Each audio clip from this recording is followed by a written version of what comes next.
Now listen. I'm fine.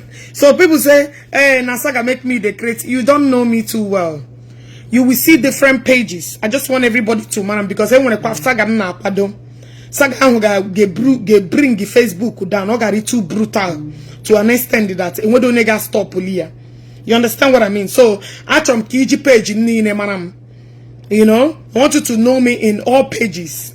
I may not use this one today, or this one may have fault because page you have a fault. I will go to another one. That is how. That was why I own a lot of pages. You know, you cannot just open Facebook today and start using it. Facebook would give you now 60 days, and you're going to get at least 100 persons. So people now put that shit. Okay, oh, you just created new page for Saga. You must be mad. You don't know me too well. You just want to comment anything that you like to comment. Hey, what I go? Akushiri people how to have a backup page. Now me teach people how to have a backup page. You better go ask somebody. Now me teach people how to have backup pages. So any page where I open, I say make you follow me. Just follow. And when many of them that I would, they have one a strike, I would still tell you to follow me on that page. So it's not like Ogechi, oh, you don't lie. That lie. You will see now, this page as it stands now, I have not blocked a lot of enemies. You will see them because now. You will see them, they will just be commenting rubbish. A block me, huh? A lot of them here, they will start showcasing their stupidity. So please help me and distribute this video. Jpac. And those of them that want to do free ad for Jpac. Now, please share program because I have a lot to say. Okay, people make free ad than you getting paid by something you know that Tijiraka get like onwegi. So they give free ad. Thank God that finally people have volunteer to do free ad. So they commercial because nyewezi no Jpac he come now those products work, other people need commercial only have for free. You guys don't need to pay anymore. As it stands now, and we're not free ad.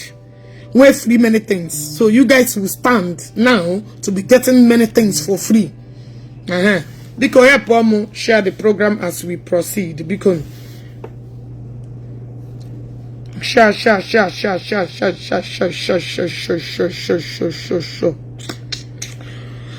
Go forever.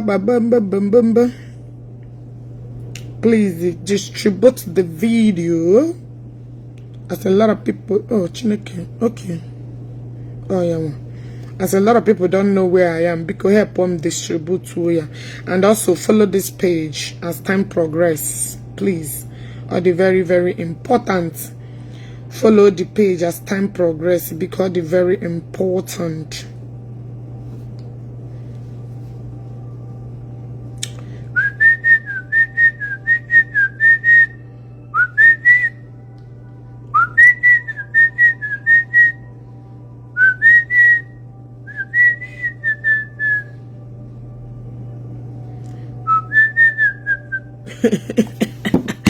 If I ain't not watching, Jpac Jizaka and you way a commercial.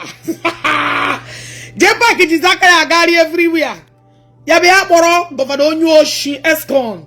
Hana Agari Katu and Woyenche. Somebody called me. Now this place they went, they are opening Kezi and they open Eba Jeba Korunu. Somebody Bomu, Shimoge. That everybody is coming to open stuff. Oh, now you can walk in and I never started on the request. Chai, Chineke, no, what I this one. Jpac they make it free ad. Hi, okay, Chishi can have mother Narabaka. Narabaka says that. Jpac is not doing free. Because follow this page, share because Jpac open your no, you better go different, man. It is like from everywhere. Get me free. That is what you should be doing. Free consultants. You should not be paid because you're useless. You don't have anything to represent. You should be jumping from each place for free ad. That is the bone of contention in this game. from every blogger bit of free ad because of Ogechi. Hello? Hello? Hello? Hello? Hello? Hello? Hello?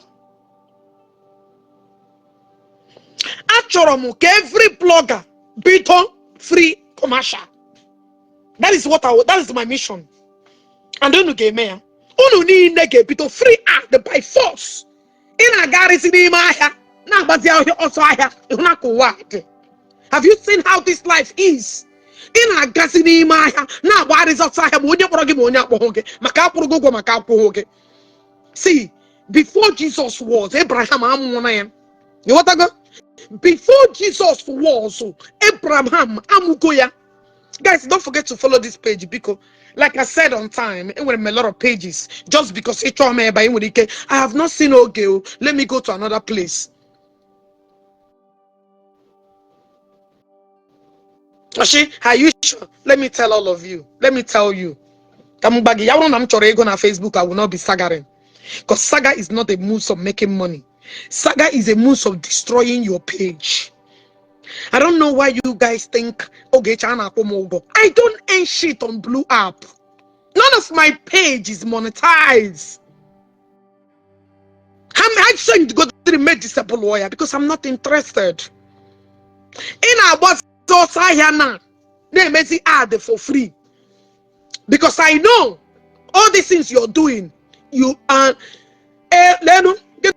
so get any work and make ad. Get any work and make ad. Is that what you're telling me?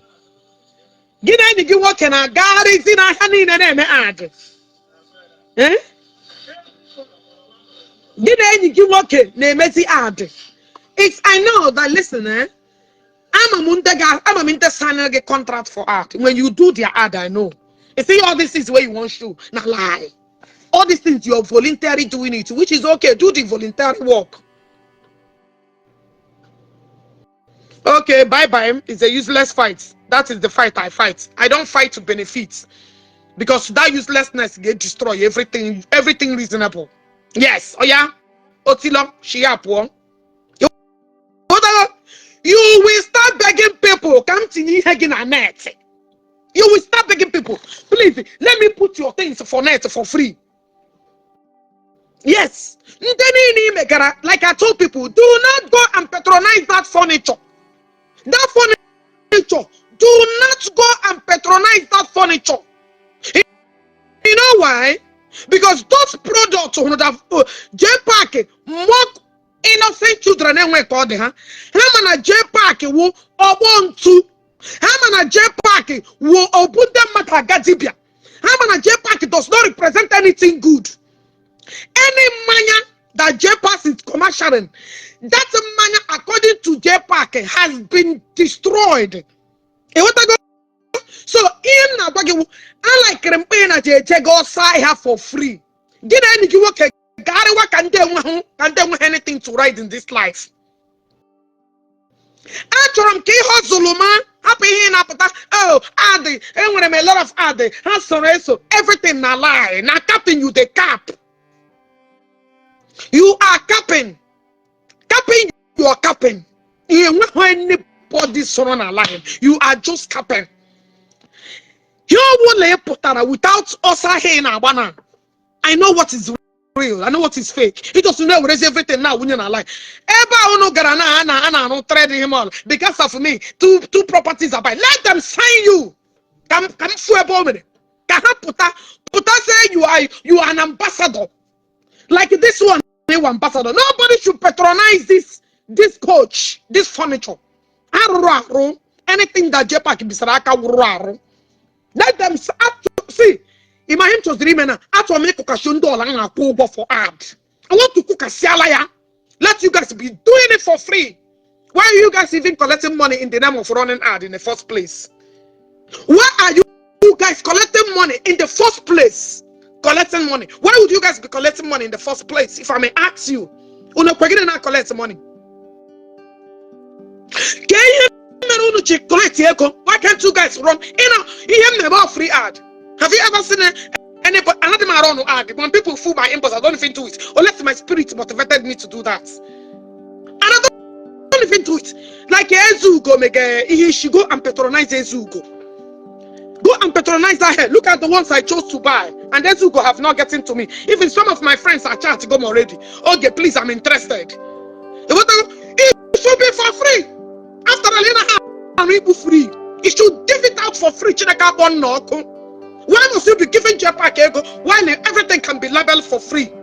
That every other bloggers can do. What is different? Somebody that is dense, somebody that is in a group of everyone is representing your products. Right? Otila, there is no need of being here. You see a lot of. You will see a lot of this idiot because he have I will keep and pay here me here for I just pay ya just me a 1K man happy. You feel me? And I just leave them. And many of them they're like that. I mean, Nadia is not new. Just check the date and the year. It's not a new page. So you got all these idiots. You want to go? Why are you guys running ad for collecting money in the first place? Must you guys collect money to run ad? Everything should be for free. Everything should be for free. Why are you paying people money? You know, yes, I don't have anything I'm doing. Deal with it. And you are in a group of somebody that don't have, you know, on a page where somebody don't have anything to do. Are you not useless as well? Can I be now join here? I can't do it because you are foolish. That's why you joined me. Because all nation the kema, you don't belong here. You don't belong here. So tell me what that Jpac company will represent. Or get represented that Jpac on a group eba na eko to muwani. Eba na era to muwani 30,000 naira. Is that what your company stand to represent? You want your that Jpac molest and mock then may play the video okay for ya. Can play everything should be for free. Chineka bon noko. Ibu inu channel remunde with ibu for free. Because he all know for free. Why would you be collecting money, be paying for ad? And why would the ad be for collecting money? You will question you free. Free advertising is only rent your camera 300,000 for free. Also, because that is the only business you guys know how to do. Everything must be free. Come on, you got my heat already too hot. I shall make pains. Yes, of course, I will make pains now. We all talk matter. Bye. Now today, you know, I'll be a pains. I believe talk a pains. I believe talk a pains. Yeah, a pains won't get hurt. Oh, him go. Actually, every blogger, people commercial, everything for free. Now, I try to many ad for real because all these things in Embaga was you are picking from one place to one place. I don't give a fuck on your shallow congratulations on that. It's none of my business. I day my day. I me day myself. Let me block you. Oh yeah, fuck off. Tira Shingafo. You're not welcome on this blue app. Shiropwa. Get the fuck out of this place. I am not here for you to like me. Actually, me here the normal for free. Why can't we do things for free? Only me here for free or her job. Leave all these posts where Jpac they post to. Nobody invite them for these places when they go. He's doing this thing for free. And when anybody call you, yes, I have to come back because yesterday after my live broadcast. After my live broadcast. Now live. Yeah, at Ariada. A lot of people called me. Jpac, you washing, and nobody is calling you. Now it is like again hustle for marketing. You are now hustling for marketing. Nobody called you. You are a blatant liar. Any blogger can also jump in there to go and do what you're doing. Anybody cannot buy anything from you. If I'm not in there, you're not endorsement. The man's got already very possible. So in is a free way for you to be hustling for free. Nobody should pay you for anything. Ibela here they chan, I got for free. The Facebook will get I told how many put the sign again. Any devil paper endorsement. In the pity now or Sahaka for free. Anytime I am an ambassador for this, I will target those products. You try to pity your husband. Pity go down with yourself for my husband. And that lobalo ne pity him. And that lorado no he pity him. And this family has katara ne pity him. How can you pity somebody that living perfectly, peacefully, humbly with her husband? You will never marry. You can't keep a man. You can't keep a woman. You know that you are not happy. Every morning problem. Eh? You can't keep shaking. Look at somebody. Actual motisha, but you're here. Everything should be commercial for free. Any devil will never get a blue camera. Buranum she's the camera is on China. Thank God you have bought it for free commercial. You are old. Of course, I'm old. Am I denying that I'm old? Being old, is it a bad thing? You don't know the old, they maybe many things achieve. I'll be crying. I have achieved anything. God, do you bless him? Madonowa, Omaj, Amugum, Di Alugum, Ego, Abatagum. So why am I gonna be angry that I'm getting old? It's you that believe that you're still young. Not you are still crawling. Pretend that you're still young. Give it up, game on waking. But I don't need time for you. So fuck off. All thing is a good thing. If you're aging, you have seen that you have achieved a lot. You'll be grateful that you're aging. Oh, I am not crying because I have done enough. God has blessed me massively. So why would I be regretting that I'm aging? When you see your age, you're losing it. Gonna drop when we get back and I believe that everybody must age. But are you aging with him respect? Because when you're aging, in things him respect, you're not getting that area. You are still behind. Gonna forget. Gonna dollar outside there. And the outside. Emails. Here to outside. You not can she pepper and got na hey, obodo drew you. A time in down, they don't like to go to work.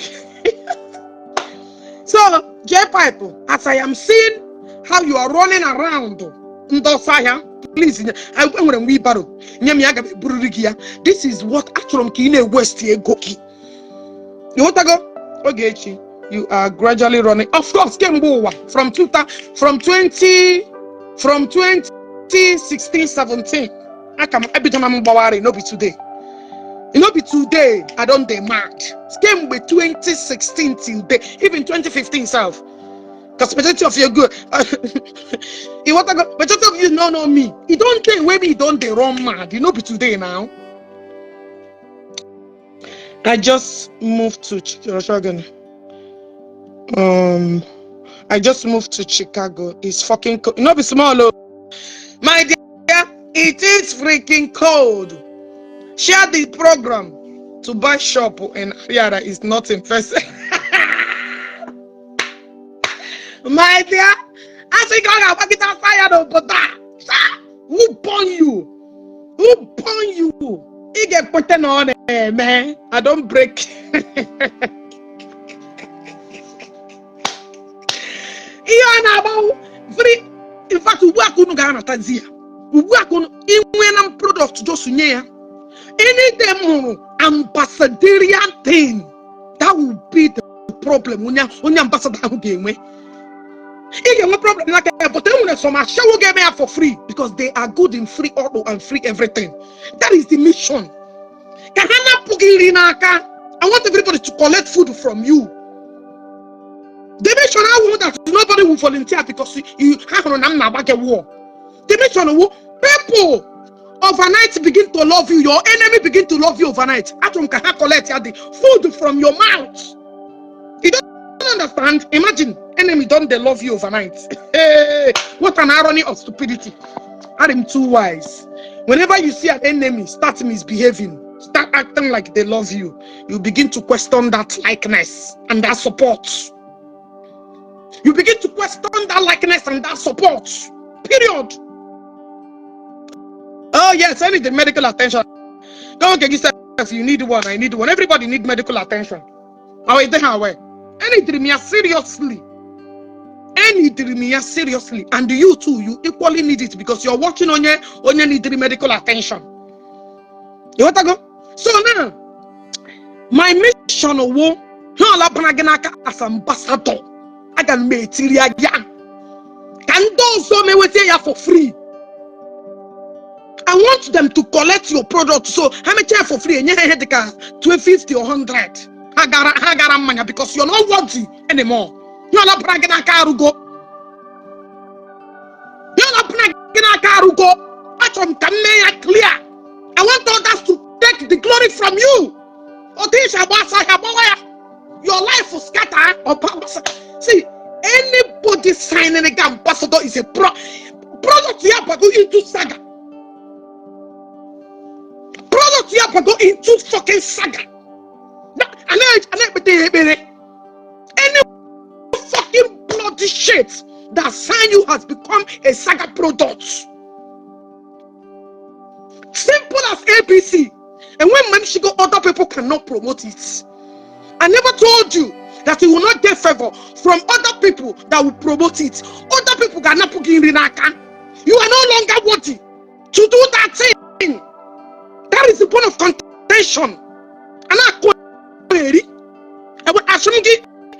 haven't you heard me mentioning other content creators that qualify to be in that position?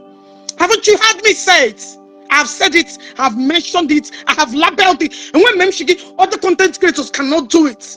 There are people that have morals, that have values, that have things to protect, that have credibilities. You don't have none of them to stand for any fucking products. You want to go? So that is the game. And when you shiggy that and when anybody got claim what the authority of selling, that is the game. Instead of my followers that love what I do to patronize that product, it become a saga product. I shouldn't get anyone who some will buy and them convince it will not buy. So that is the game, Jpac.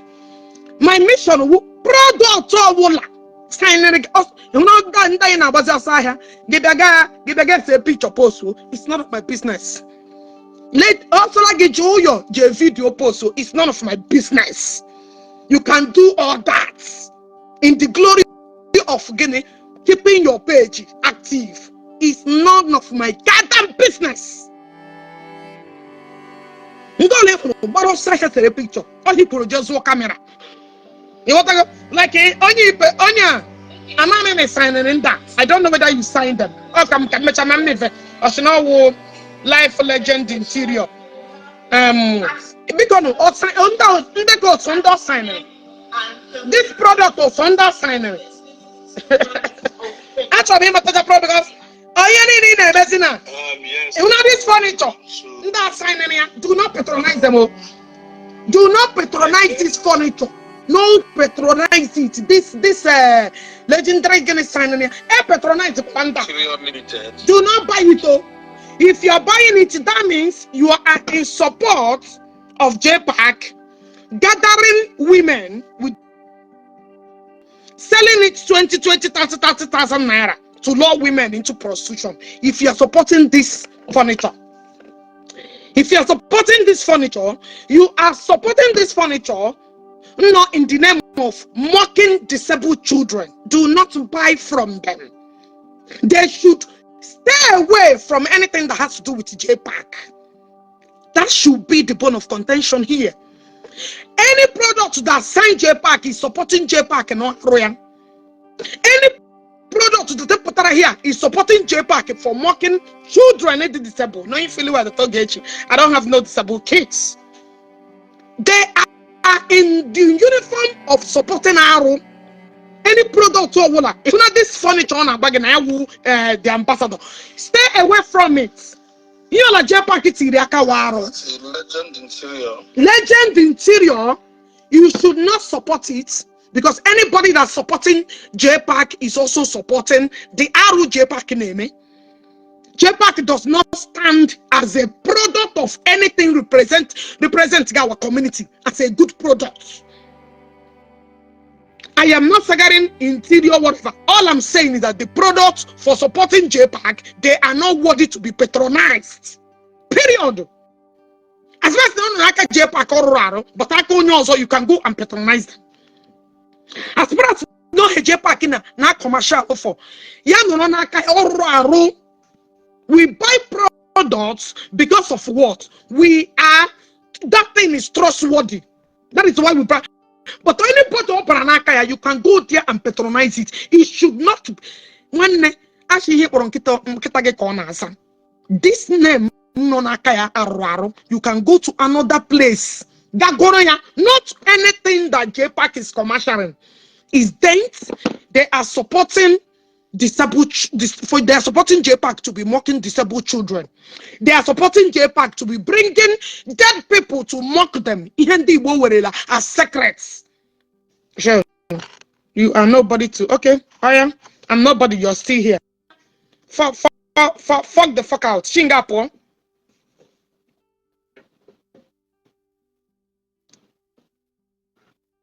You want to go? So nobody should go and patronize it as person on Nako Jpac. The furniture now support homage and are molesting on social media. The furniture now support in the name of human trafficking through technology. The furniture now support Jpac, Ibia, the furniture now support those online without no respect.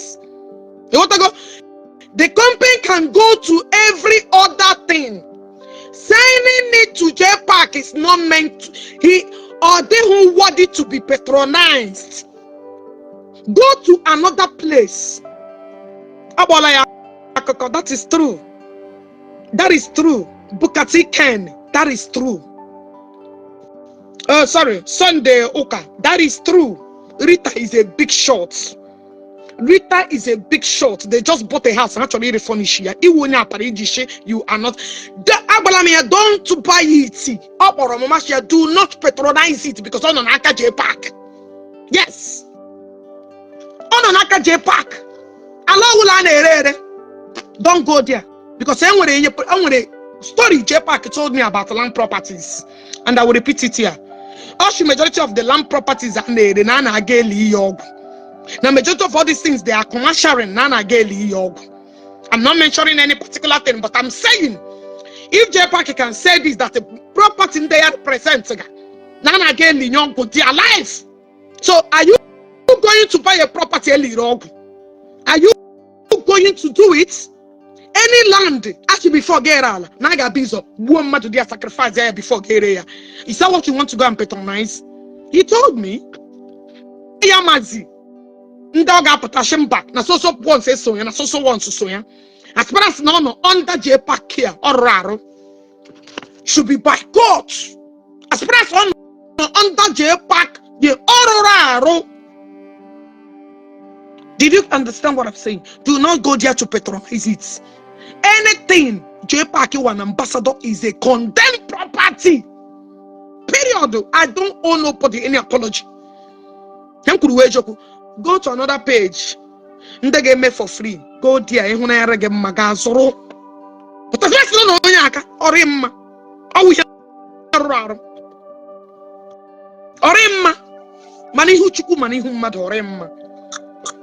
I'm telling you with every honesty in me. Now, Jpac, Mwono gara Dubai, Gay, Ujele, and Akwakoko. When you guys went to Dubai, Akwakoko Eruebango, Fewe, let me even play it because I recorded the person that called me. Hold on. Hold on, let me go to that record.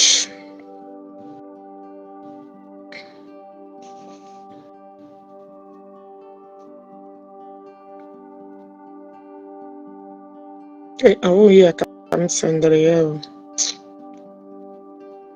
It's okay, let me see. Guys, now Jpac, Dubai. This is what you did. Let me play the voice note. Look at it very low.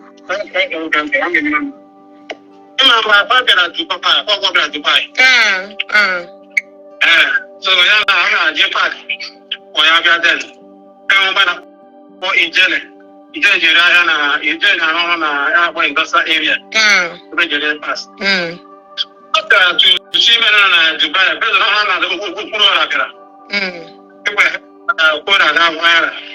so Jpac push out for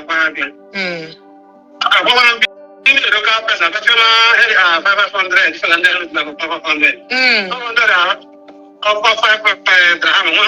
That's all coins. But I am the good, I want the good. Jpac I don't see them man come from happen. That kind of a thing. Come every province in Asia.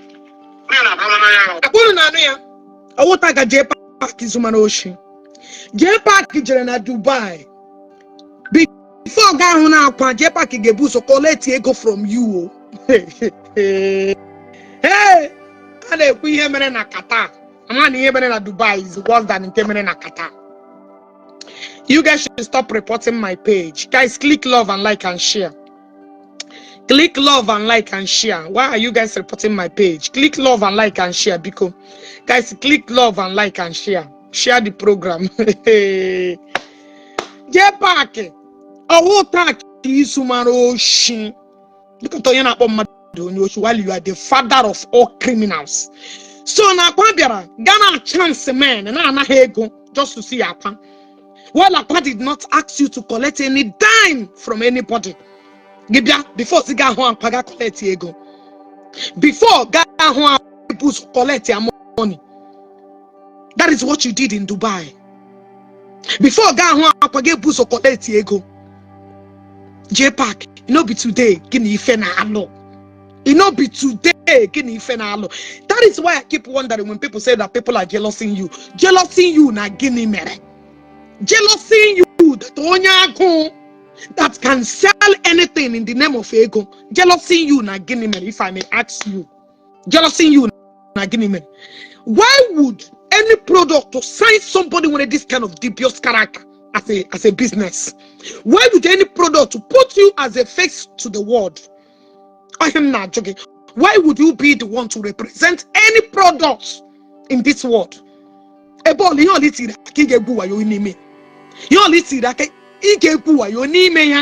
That signify what you. Well, I don't blame you because some pagi zero shin.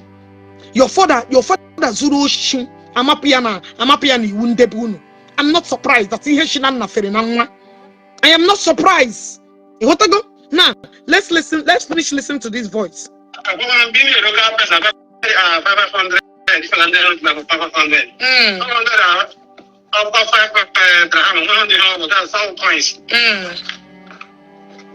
the good, I want the good. Jpac I don't see them man come from happen. That kind of a thing. Come every province in Asia.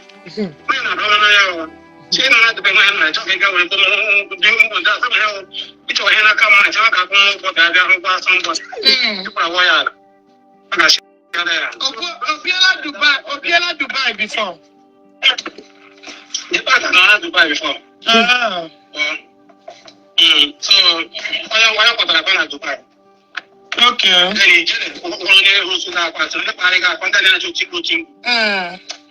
Yeah. So it's a work on now. Yeah, they see me that Jpac. Or Baraga drinking. So that doesn't know how my people again. The other one. People got this boy, this musician which is true. Because I mean, you have no enemy from other people. The first say Jpac, go and check yourself. Go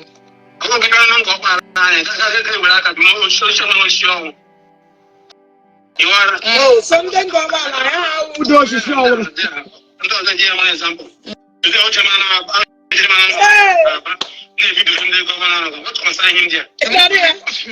My brother, so that boy,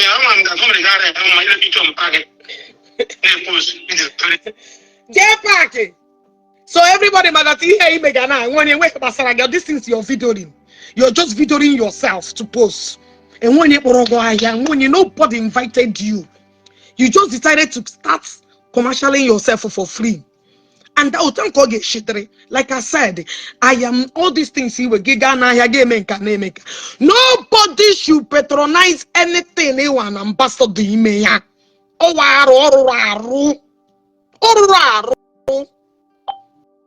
You cannot be a member.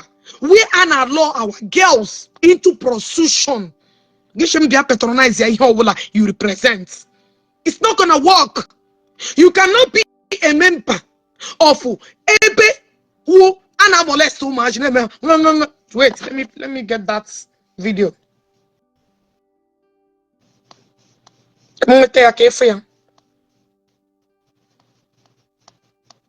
Now, saga mona get today one after another. Call and match my major to another. That was why I posted the video. Mja completed the saga here. You are mocking children. What man who company now sign again as you a good ambassador? Why would they sign you? And when a lot of responsible bloggers, they should go there. They should go there and be reasonable with themselves. When you don't represent anything good. You don't represent nothing good. In fact, I look at the one yellow so good na brain, yeah. Kaimana zia level, you know. Maybe name more press.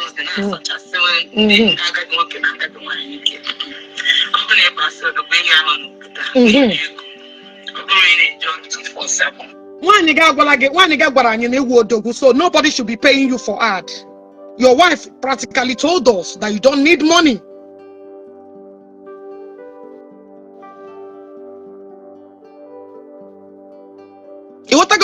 So I am telling you, your wife has already told us that he will double. They need to help, no need to anything, not they need the money.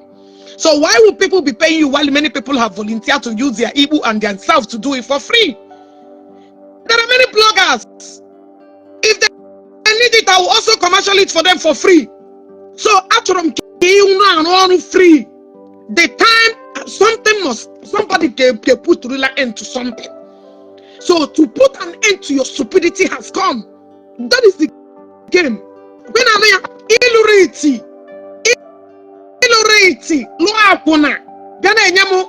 in fact, it's on my better side. You need one after another.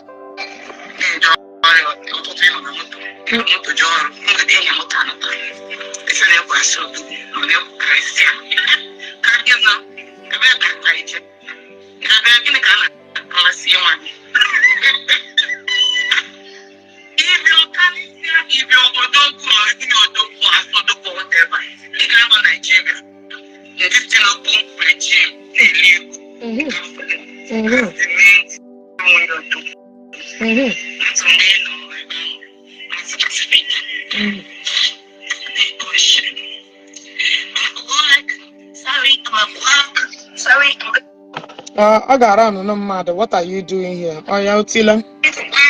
Sorry, I'm driving to work. Sorry, I'm coming back from work.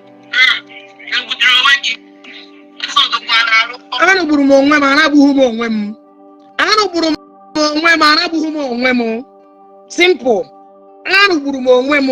Yes.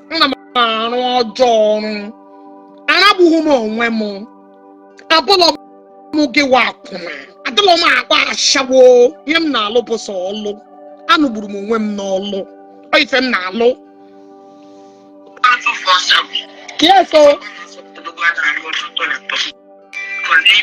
personally, by next year, I'm resuming my business.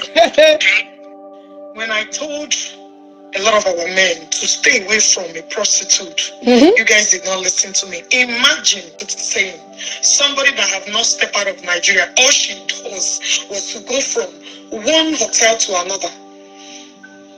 Luckily, she was picked that very night that she wanted to go with another man, and Jpac paid her off to refund the other man the money.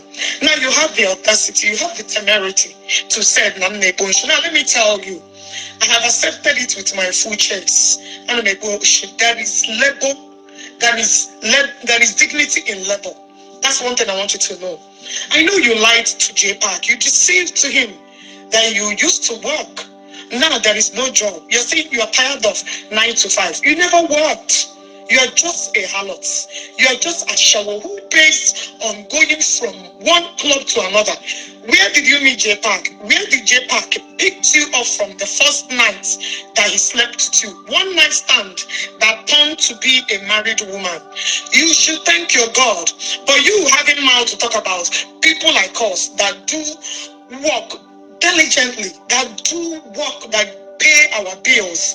You have the temerity to say, point of correction, I'm a nurse. But it's okay.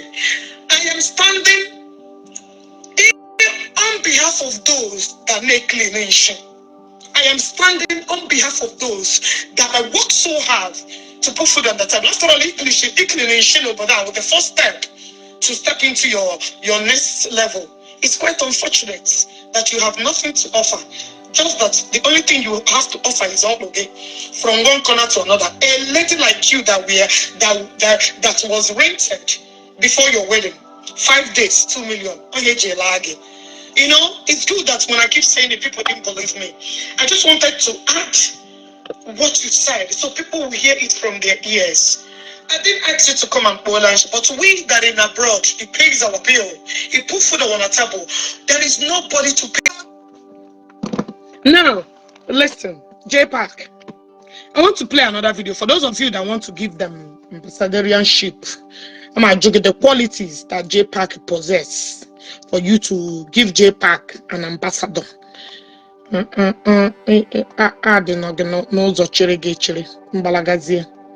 Let's see how you're mocking disabled children. I don't have no disabled children. Jesus.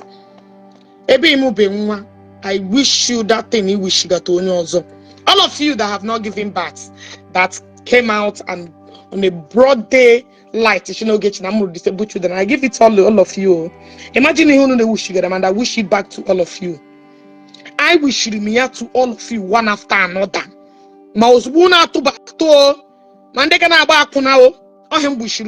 Because actually water what disabled children pass it through. Taste of it. So next time you pattern your speech. But I give it to all of you. Amubamu. Namoko. Otahu koge unu ga na family unu. Otahu koge ga disabled kids. Who feel little pains. What all those families are passing through. You don't even play with it. Nobody pray for such situation. So I wish you how you guys are busy because you want to open your mouth. One after another.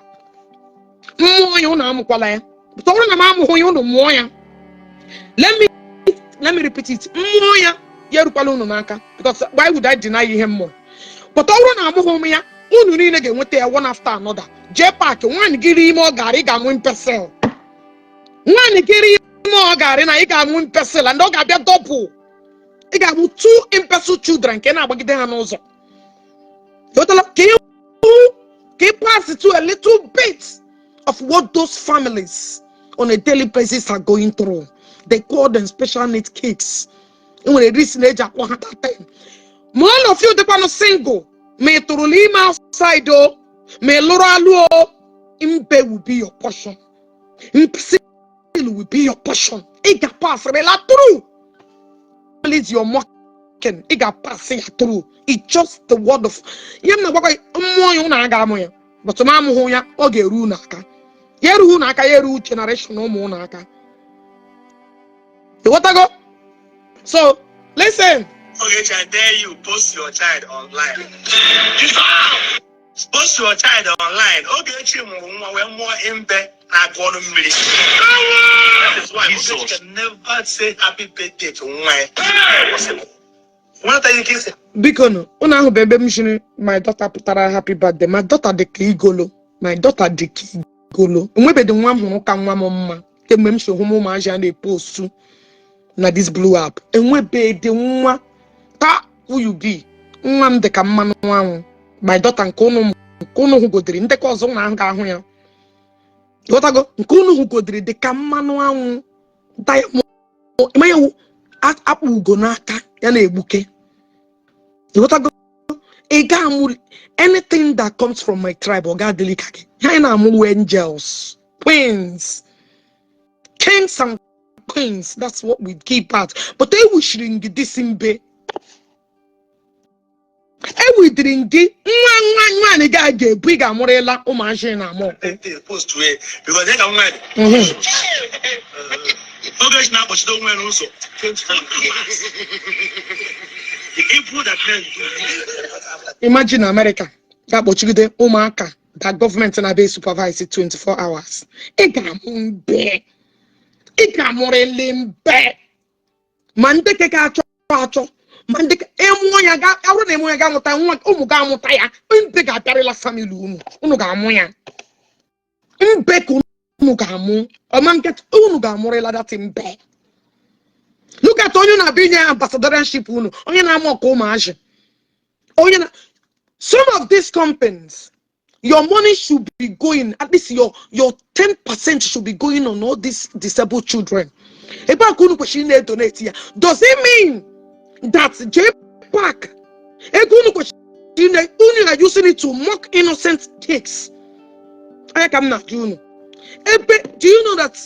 Do you know why like America, one of the best countries in the whole wide world? All these big companies, all these rich people, do you know where they give their money? To all these disabled children. You cannot mock a disabled case and have a job in this country. It's not possible. You cannot mock disabled kids and still commercial for anything. So you guys should learn. You cannot mock war. Oh my God, any company that can work, it's not possible. They will boycott you and boycott everything. So I say, I don't know reason why all these companies that sign you for ambassadorship should keep you around. Why you don't have no moral respect, nothing. And when anything that good that comes out of it, go work again in a check and play kwa. Actually, what does the product Hane produce signify? Or we man in a jacket volunteer gaba apona. Or we man in a jacket through boxers a social media and private party. Is that what your company represents? Or we man in a group? Gallo, young girls here a short or we hear their company signify? It's a question. So why would people patronize all of you that refuse to stop this arrow? And Joe, what your company stand for? And when many bloggers that are respecting themselves, don't give it to me. Only do anything. Don't give it to me. And when many bloggers that are willing, that are worthy, they're supposed to patronize something that's really good, not Jpac. Jpac is raro. Jpac walk. That is the only thing no question name. Yaji boost room and make go and acquire on Facebook. That is it. That is it. He should not be added any additional ambassadorial work. Like not at all. So let's keep on listening to you.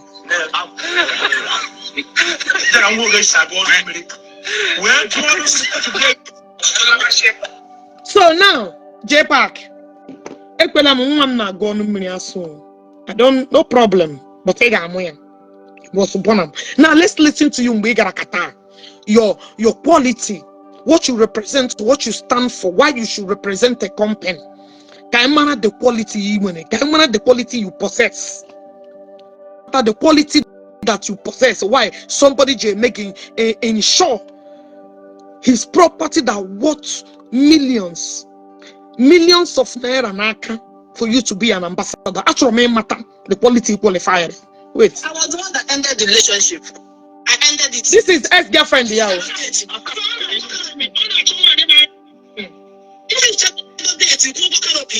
the I was the one that ended. Yes. I don't even want to talk. Yeah, wouldn't they ma Jpac or Fuma? It seems like when you come and give reference, you're looking for a job, you're looking for anything. I got you give put to about 5 or 3% say ma go Fuma.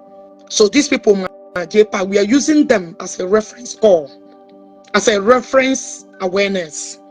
So wherever you're going for job or before God sign an ambassadorship, you need 2 or 3 reference. The lifestyle of this person, who this person is. Okay, you may God continue to strengthen. Okay, thank you. What I go? Reference. Fax it to them for them to confirm. Your friends, people you have associated with, will tell good about you, good or bad. Now we want to hear who you are because we don't know you too well. One day gonna have the number get 35. Now we are hearing from your ex-girlfriend.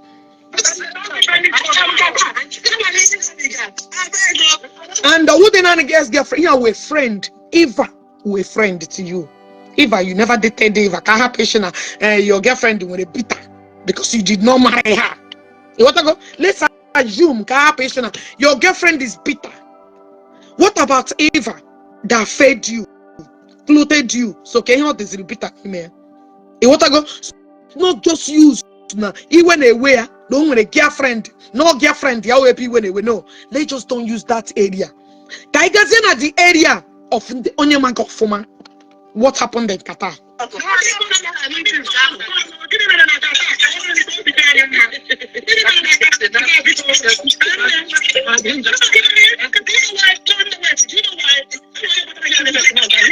hate this kind of a thing. Don't join with you know that your environment. We are having a very healthy conversation. Do you know why I hate the second around? Because I want people to know that I'm not lying. Everything I'm saying. I don't want to go that side. Seriously. Go that side. Go inside. My story there, but I don't know what you say. I many people have it. I can't to borrow the Belama. You are not a Qatar, and Sandy and you talk where I got that. I'm not going to see it.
And the since then I have not confronted him. Oh,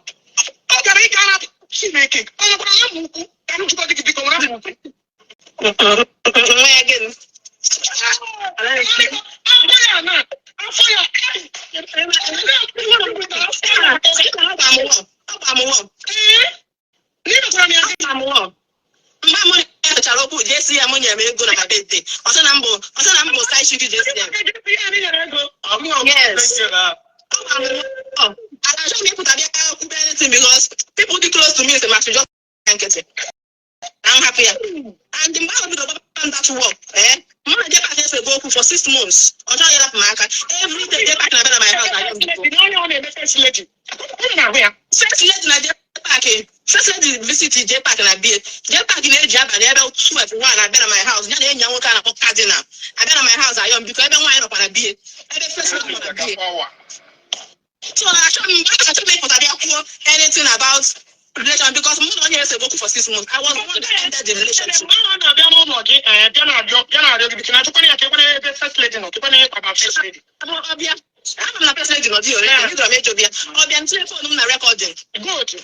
Good. Before they my yard, send the area first lady. See, she and young one. Because I know I'm money issue. I'm not my shop. They come fruit. I will Zizie mmadụ ya bịa gote the thing because ọ test go fruit juice dị na amụwo ọnwụghị onye ka m eme fruit juice.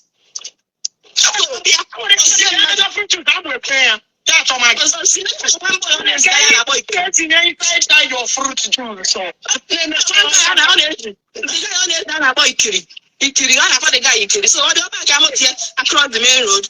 Ozie the guy abịa. The last time I understand all my sense again I lesson how are you so the day nọzi ya mụ elesi the guy nsị ya Ikiri na ama m nọ Jpac bi ezi gị mana next time m elesi gị nke today mana next time unya abịa ebe ọzọ nwụcha juice ahụ juice ya bụ end ya na m metiri ya kpọta apịa agwa m ya nkwụsa ya ọzọ na-ekwucha nwere fon mkpọ Uju na fon si Uju ya dịkwa ekwu ya bụ next time enyi gị oke abịa na my stand bịa goo m ihe na m metikwara ya ọta apịa ada wike ntị ya isoro ya ṅụọ ya ihe dị mma egbuo gị si ya na ụlọ onwe ya agazi na m nso na m nwa achọ ọsị I was the one that ended the relationship I ended it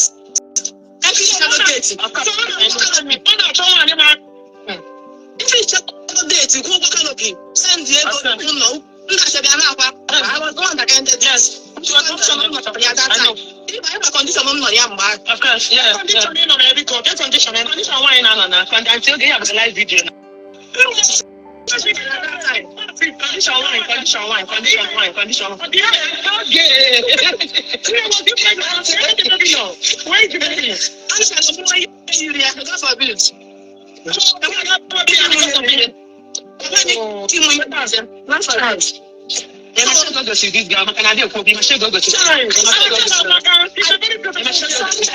I saw now before hell. You have money for hell. I for more. You want to move for anyam. You can be a rabble no na matter about that Abuja. All my other flight. I know now hotel room. Not this guy the phone. I can't talk now. For 1 week. So you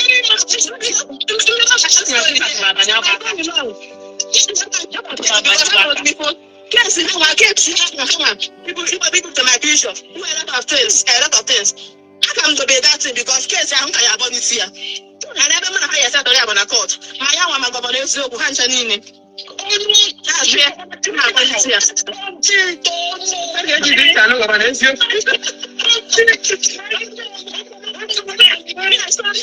I saw hell. And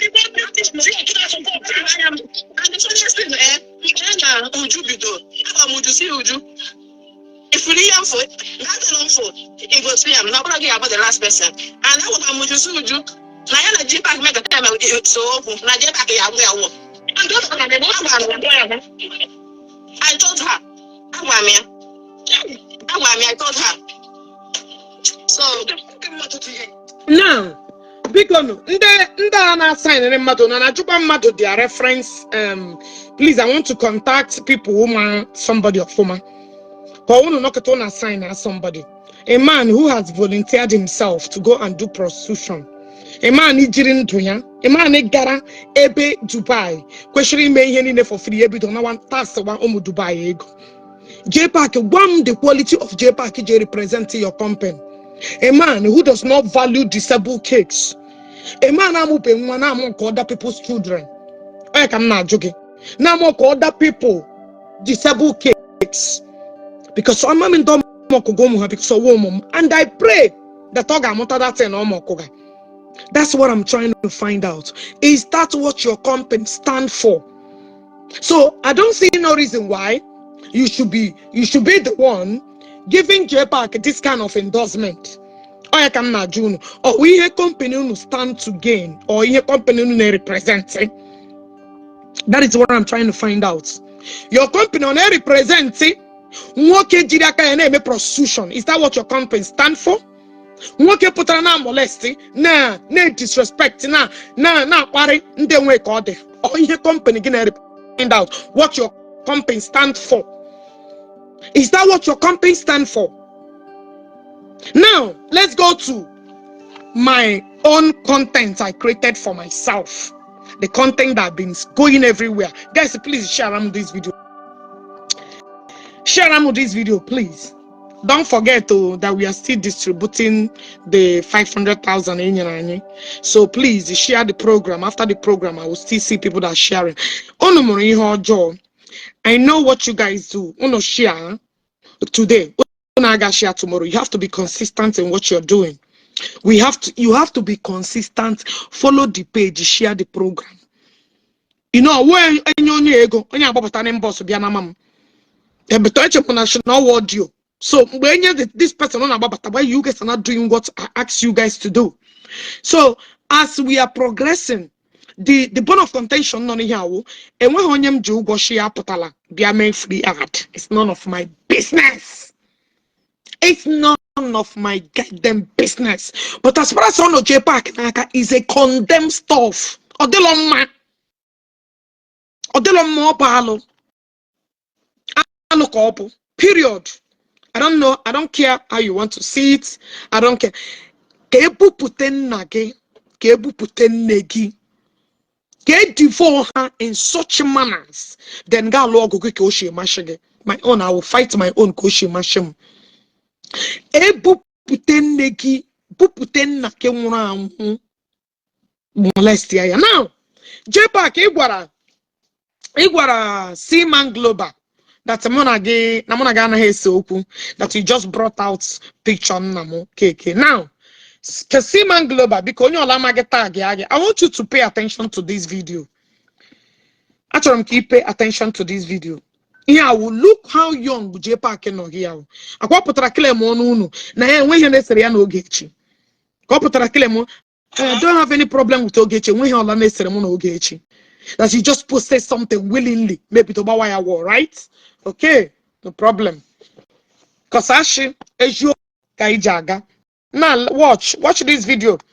This was a content I created for myself.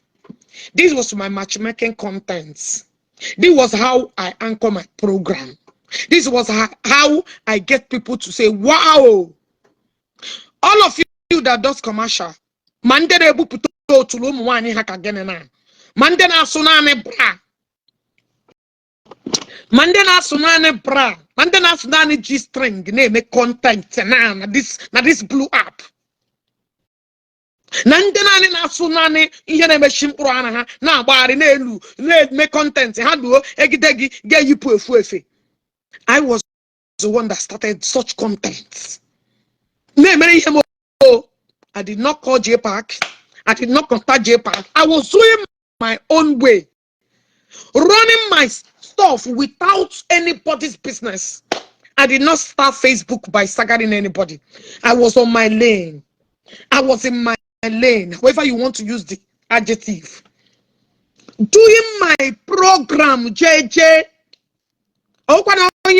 Because people are getting confused now. This particular video. This video is not a WhatsApp private call. It was a live program on Facebook. He joined here. Here. I think them put me that thing. He joined here. Your there. She can matter. They put WhatsApp. Just hang. This thing was not a WhatsApp call. It was social media program. My own idea. Now.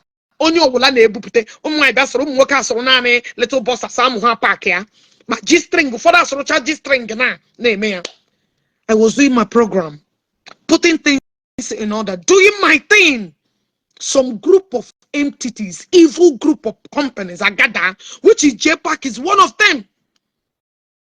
Be to criticize what at that time people are not well exposed now. That content is the bone of contention on this Facebook. People are not well exposed. People were not exposed that much then. I was doing my thing because of idea Nishi. I put it out there.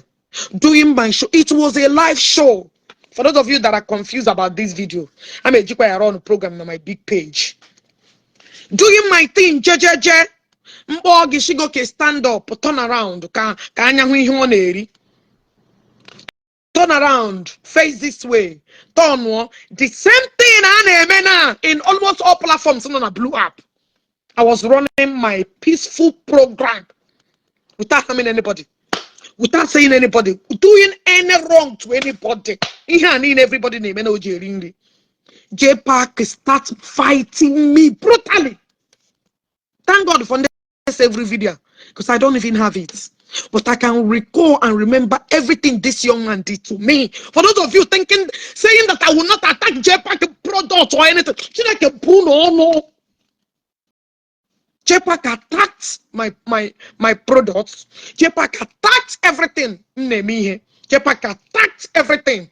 Jpac made sure that all you nde nzeko ndo ọzọ bịa destroy ya ahụrụ ala na oyi efe ahụ ya na-ekwu okwu Ogechi is a bad person. Jpac destroyed everything. I have worked so hard with his fellow people. These people. And somebody want to tell me that Ogechi, what I'm doing is wrong. So okay, I'm going now. Now in next 50 years. Today, born in next 100 years. When he was doing it to me, he never knew that a day like this will come. 5 or 6 years ago. On the same Igbo Jpac really destroyed everything I have worked so hard to keep on this blue app. My page is millions of millions because of Jpac. That was the reason if I found myself in this saga, all because of people like this. Everything I lay his hands on, Jpac can destroy within those, yeah. They gathered, they formed a group, formed a page. They are all in one accord, working together to lavish and destroy everything that I have built. Imagine the pages upon pages, 500k short wire down, 1 million a short wire, to 1.1 a short wire, getting to 2 million a short. Do you know how many of my pages are short on this blue app? Makasaga. Some people want to come out and tell me that Ogechi, I'm destroying a chom kamnyeri. May God in heaven judge all of you. And somebody you, oh my father apology, is up to you. I don't give a fuck. My mission is to destroy your little laka. My mission is for you never to have peace. Actually, land back to saga. You are ready for me. I want saga me. Or you take me to Onyukunopo. Because this Oshishi Tekrimda cannot do shit. We are from the same Anambra State. We are from the same Anambra State. Our capital. You know what I'm saying? You could have summoned me there. How many days? Because the how many days? 4 days. 4 market days, right? Can somebody alert me? Which day was the Alusi? Can I put the Alusi extra 4 more days? Or 4 more for 21 more days? Because only when I want days. Now, everything that I have labored for build as a content, Jpac and Ndotu had destroyed it with Obiojo. Now, my question becomes those that send them Jpac, you know, when I only make a ripe, you know, now. Muna Jpac, who is jealousing each other. Jpac has no content when he came on social media. I was his content. Mecha video Jpac, bro. I was Jpac content. But then I wasn't talking to him. I am some people now okay, reply this person. Only in 10 to 20 years. That is how it works. That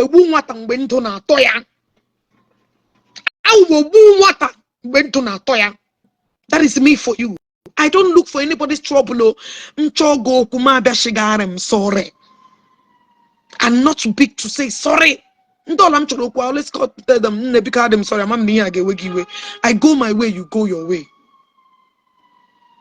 And about June, Jpac jealousy. When he came on this blue app, Jpac has no content whatsoever. I was Jpac back-to-back content. I was Jpac content. Yes, I will explain fire and then to get shiggy where you're listening. I can explain the explanation of Wogi.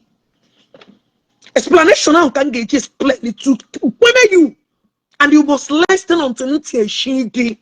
Unless you go deaf and dumb, you will not hear my explanation. Make sure to go so you will not hear my explanation. Because I want to get shiggy where you're listening. Just bear that one in mind. Shiggy. As far as you are listening, if you don't want to hear it, just go and now This was how Jpac started fighting everything. My product, my company, my brand. Jpac started fighting my brand, left and right. Blue and black. Yes. He was the one that started on a through see man ashe. They went home anything. Namba just suppress here peacefully. How can somebody now watch everything to bring you down with a picture according to what again? Now we'll see another page, go pick it here. How can you go there and you pick up something? Get your motive on about war. Get your motive on about war. About just to mock me. You have that picture on my platform. Did you see such picture on your platform?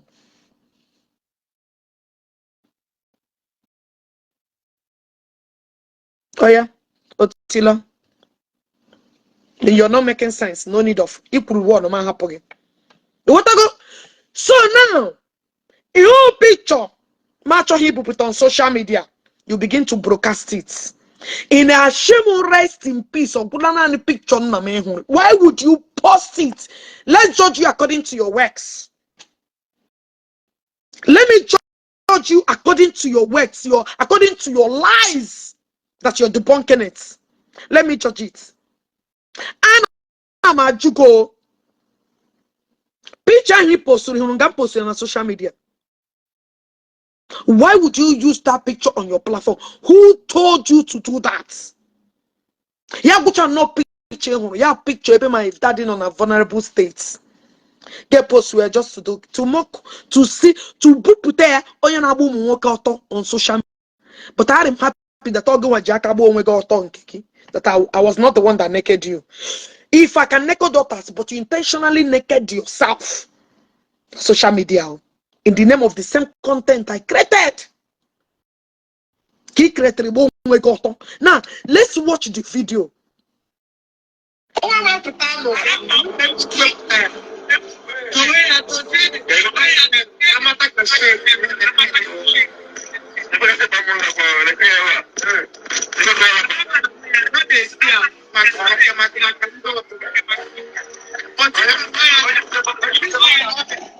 Some comments on the platform, they thought that this content was up here. No, it was on live program on Facebook.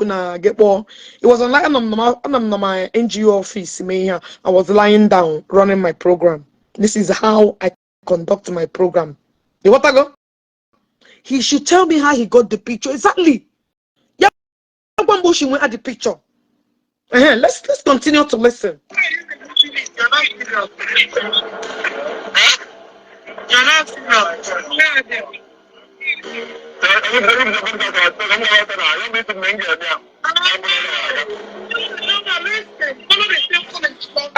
the guy is follow the simple instruction. Remove your first pants. Shape the same way Jpac the shape because some like that time we were doing everything fun. And when you pull it was fun content we were creating. Yeah, we see everybody name. I got that pages. We water.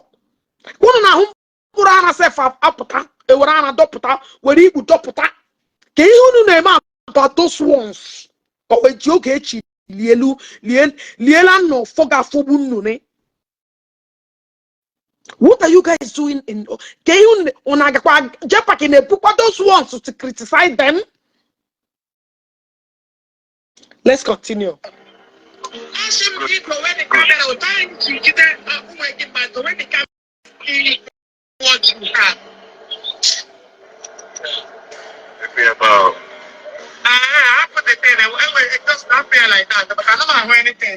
Married woman, yes, and so fucking what?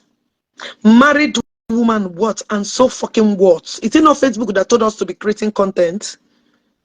Did my husband find the area so bad? How does my content concern you? Or married man, or what of who married women that's na water? Joto no na baya. Una national okay. Chimezie. married woman and boko yana be ya do ishi ya kala kubuogi. Igala ni ipu another dogu ko igabe ni ipu another dogu. Kamado hamabuogi. Iwurela mugiri nya ni ipu nwoko nwanyi onye oso ina kwa married woman. Married man or useless idiot or single foolish man that find another man so worthy. Come and swear. And I should marry the woman. I was single woman before I would do it. Ndala. Ana majuke enano one you call some poko irabe. But I be akwa ka madu ha kubuogi. And I should marry the woman. Facebook gave us the opportunity. When washing, if you are a married woman, don't do content. If you're a single man, do not do content. If you are a single woman, you should do content. If you are married, it was not specified. Yashigi, 18 years above. And I decided to do what I want to do on my platform. Yeah, what a problem. How does that concerns you? How does my content be? My content in critical women. Be your concern. Come now, Joke. Was I there asking you why are you going in? Is it not your decision? Why are you interfering in what I do? Is he hurting you? Is he your brother? Is he your relative? Is that boy not over 18 years? He decided to do what he wants to do because he's an adult. Why are you into my business, what I do? And when I was struggling and the content I'm creating. Ndala. Ndoja Belius. And everything. It was family went for it.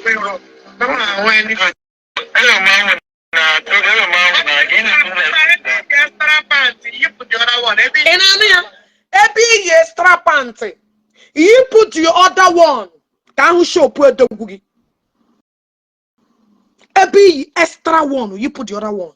I never said this man, oh, naked your amu. Boy, put amu go. Can I call you na social media? I never said that. Content. Yeah, we here. Unune meti today. He got a different platform. I should give you punka. Nani he get win the competition. No, nani red panty. No, nani blue panty. When I know they see him. When I know they see him. Hey, you panage. But where you panage? Where you didn't have pantambra. When I know they see him. I wasn't doing it in a group. I was doing it on live program. Was doing it on live program. And when him so you need that this blew up. Facebook did not find it or it went against our policy or anything. Facebook award it as one of the contents. So how does that become a problem to all of you monsters? The same people that criticize it are the same people the same people nobody commanded them. Now go get your way a problem. I become a problem to all of you.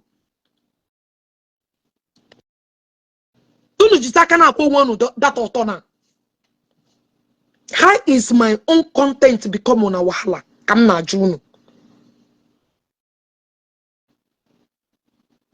Let's open a Megabiana group or we so. Yeah, we every millions of people that are watching. I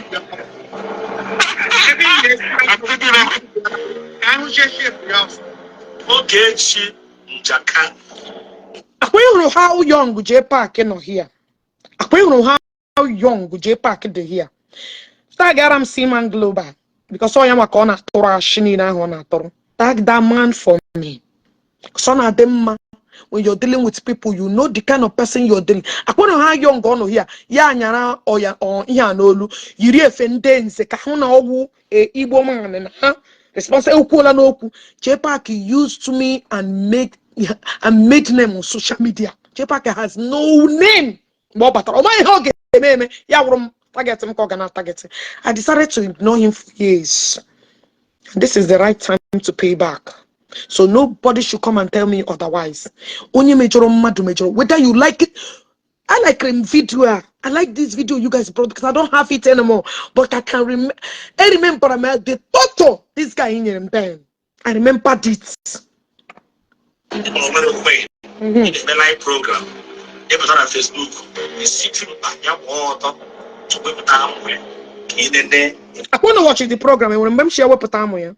You know how Jpac twisted everything that I did. And when remember she with Patamo. But I like how Jpac deceive what millions of people. People at Jpac etc. They bem because also gonna also a fago. Also onya chain in Lolu. Ogecha wonyo in the presence of his fellow idiots. Amahife.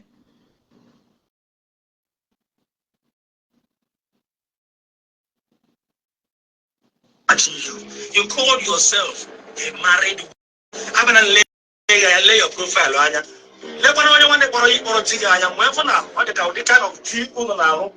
Now, I want to show people the kind of wife you married.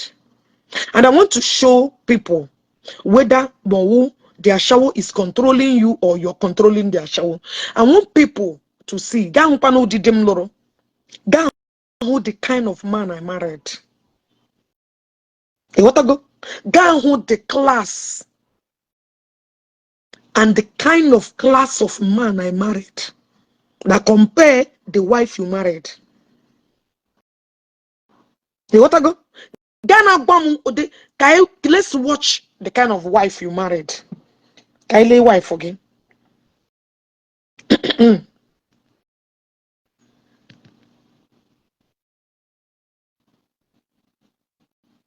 Kylie the kind of wife you married. Yeah, the kind of wife you married. It's died. I watch the kind of wife you married. One you na water na koyo. One you na me fan page. One you yabara auto. Yabachana giga koyo. This is the person that came out on social media to criticize me that is doing content. And when I married, they moved in an order. Imagine this life, this life is not whether more beautiful or beautiful. Go a shower in a street, they ugly. Beautiful a shower with no brain. Whether she's beautiful or she's not beautiful, beautiful without no brain. Beauty, that is on a business. That's none of my business. If you like, marry beauty with no brain. That is what you marry. That lady punish you again because you were a hopeless man. Now let's see where your wife on our water now. Let's watch. Geboya na life program. Yabala gotom. It all depends. Me chocho bra or we chocho come out to a fayanini. That is who is telling us. Nam na dim loro nam na control here. Na dim loro nam jina na. But look at a prostitute you married that is controlling you. That was telling you when somebody called us for peace. The prostitute commanded you for you not to reply sorry. Look at our showy little with no common sense. Let me block you. If anyone, no need of coming here to talk rubbish. I don't know. Go to where you belong. Look at our shower with no thinking faculty. Brain on my faria, yes, a picture. Yes, see that, yes, faria, yes, a picture. No common sense was controlling you when somebody called you. Subjected me to even accept peace, macho him, made me to condescend to so low because of respecting me. Sorry. Look at a shower that commanded you that you should not ask for peace. Look at that that controlling an idiot like you. Ki were a doctor, a general that just be promoted in sergeant. Now, promotion is coming again in next year. A man that every morning he goes out and make money to feed his family. A man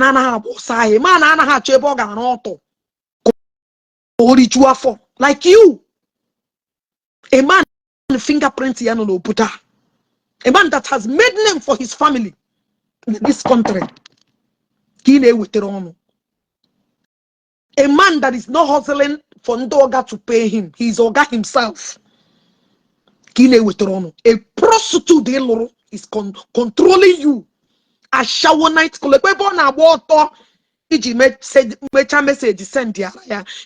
why are you doing this? Their shower continue to live her lifestyle. Kina Bamu, that's it. Dimna alone control lumo. Now they come till Yanaba. Look at you. Lakone lolo that an impulse. Kwa you born. Yabara Tobala gave. With other women are shower. Now let's go to keep on watching what you said.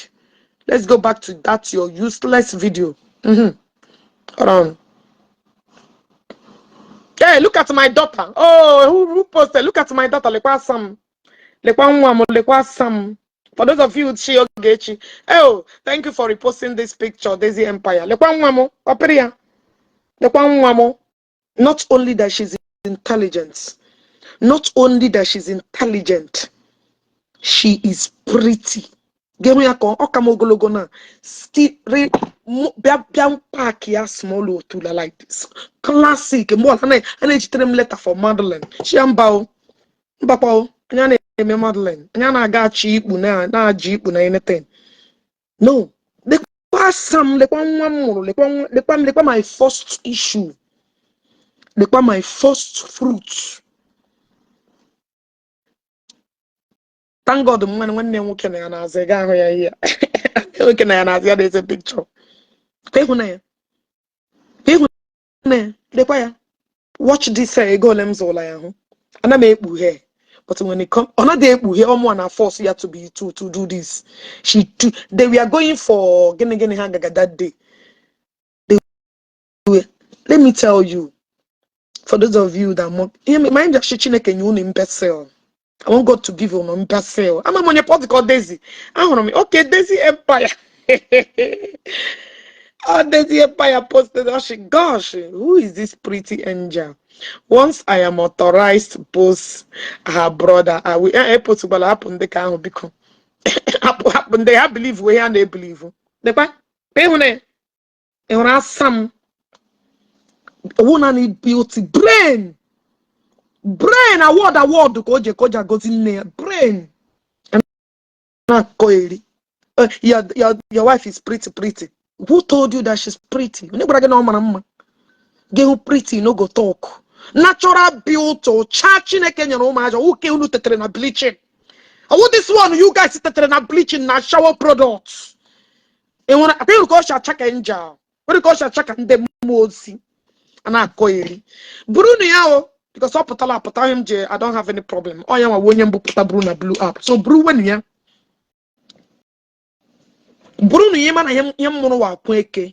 I didn't just have children. I'm gonna keep God in the diamonds. Because I'm no mother when he can come on, ya just nyemia. Shungam Brea. The man they post woman. I posted my daughter because I posted my daughter last year and I'm back at a post to woman. Go to Kimi actually walking in Dutch. We get with them and I had them at we get out. Woman, I like any dress, but why am I doing all this, young man? When you are the Bible from Genesis to Revelation, train your children in a way they will never depart from. I just forced her because they were going for a question that day. I just forced her to dress. Oh, now I like all these things. When I Apple Watch your banaka, you don't see them. Yeah, you don't see them. They use Pro Max, and they use. And we had a gorgeous. And I just moved Daisy post that was why I got the notification. And now let me go back to what I was saying. Foundational Gechi that I'm a troublemaker. That Jpac actually moku na nemere you know. I just some cash akodo ego iruo. Now let's listen to Jpac that was giving me advice and let's see where Jpac is today. Kaiga here. Sorry, the kind of thing Okay, for those of you that said I'm insulting his wife, in Rokoche make my husband insult. This thing happened 2019, if I'm not mistaken. I don't respond to Jpac. I don't respond to Jpac. I'm going to go to make my husband insult. For those of you that said I'm insulting one year, I'm insulting one year.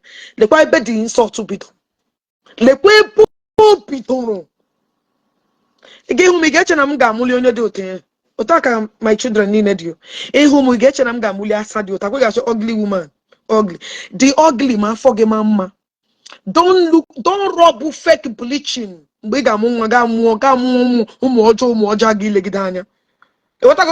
a very ugly woman. I'm not disputing. I'm not such a man. My MGM. But one show I'm gonna go what and not the low mugena zoo, not the low mugena chimpanzee. What I go? When a big man, we are yes, I'm willing to do whatever it takes to log you deserve it. Ashim gino no all the brilliant, am I over brilliant the warrior? Need and what they got go anything. They are highly blessed. And now, for those of you, now Shimu, Namparij, Jpac started insulting my husband, insulting everybody. No,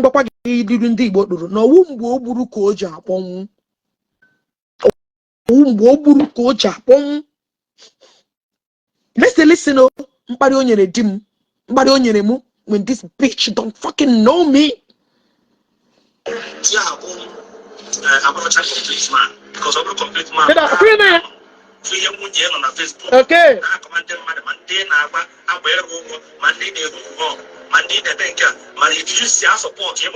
Okay.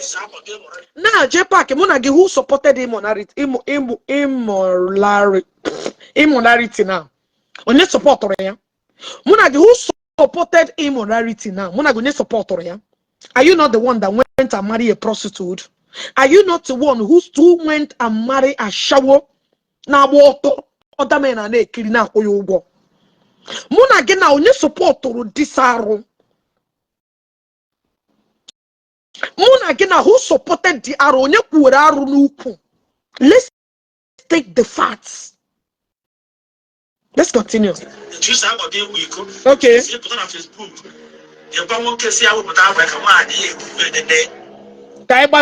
Kaiga to Ebe Jpac Jiraka ya onwe ya ọtọ. Let's go. Akwamu ashiha nekedia the same pant onye ahụ so keso. The same pant keso. Akwa should create your content while I'm creating my own content too. Let's go.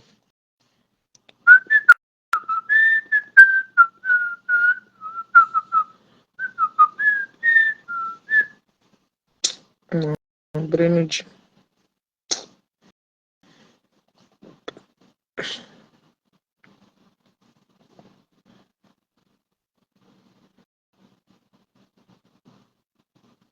Okay, now Jpac, let's view Mona Gena.